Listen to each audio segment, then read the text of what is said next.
Сигнализация Hi-Q. В комплекте инструкции на листах А4,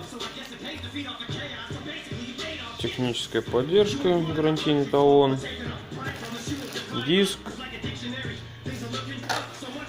двухсторонний скотч. Сейчас покажу для чего. Двухсторонний скотч у нас для этого. Это для открывания и закрывания двери. Объемник один. Вот на него крепление. Не стало туда ставить, неудобно. Потом сама сирена. Сам блок управления сигнализации. 2 ДУ. Пульт управления. Система на охране. Система снята с охраны. Система на охране.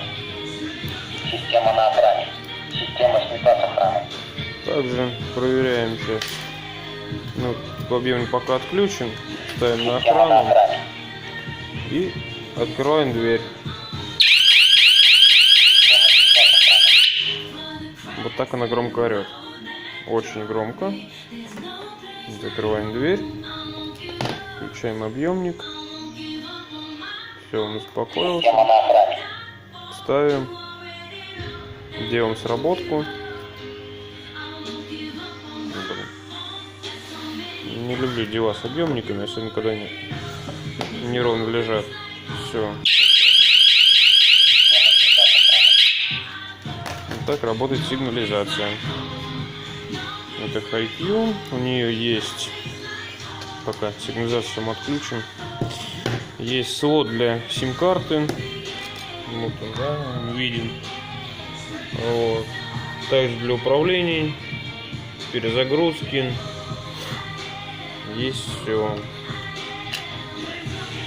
Есть приложение на эту сигнализацию. Это увидеть все подробнее уже в самой инструкции. Я не буду сейчас на это тратить время, если честно, это. Система снята с охраны. Выключаем. Все. Powerback. Все. Подписывайтесь на видео. Ставьте лайки. Увидим, что будет дальше.